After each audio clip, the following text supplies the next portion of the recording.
সেই নারীকে অনুসরণ করে আমি আমার জীবনের প্রত্যেকটা পদক্ষেপে চলাফেরা করি। তিনি ছিলেন বিধায় উনাকে লালন করে আমি আমার পদযাত্রা শুরু করেছিলাম। আমি প্রত্যেকটা জায়গাতে নিখুঁতভাবে দেখিয়ে দিয়েছি যে পুরুষের দ্বারা যা সম্ভব একটা নারী দ্বারাও তা সম্ভব। তিনি বলেছিলেন, কোনকালে একা হয় জয়ী পুরুষের তরবারি, প্রেরণা দিয়েছে শক্তি দিয়েছে বিজয়ী লক্ষ্মী নারী। সেই নারীকে অনুসরণ করে আমি আমার জীবনের প্রত্যেকটা পদক্ষেপে চলাফেরা করি। তিনি ছিলেন বিধায় উনাকে লালন করে আমি আমার পদযাত্রা শুরু করেছিলাম। আমি বেশি কিছু বলবো না। আমি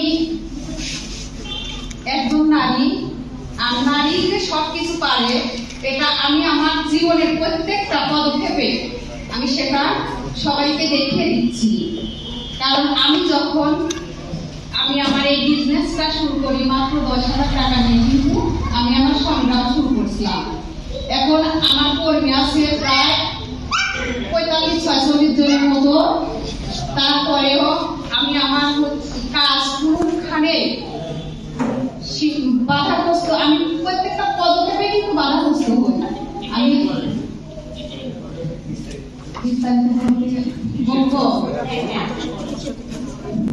হ্যাঁ,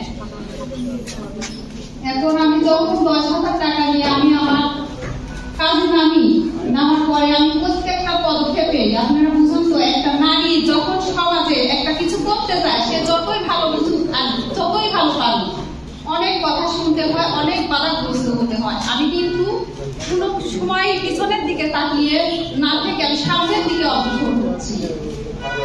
এখন আমি 10,000 টাকা নিয়ে যে কাজটা শুরু করেছিলাম, আমার কর্মীদের দিয়েও আমার মাসে চলার মতো দেখা যায় যে 50-60 হাজার টাকা থাকে।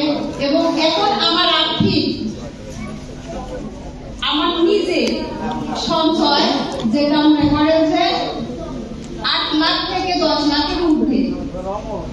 আর আমার চিন্তা চেতনা আছে, আপনারা যদি আমাকে সহযোগিতা করেন আমি আমার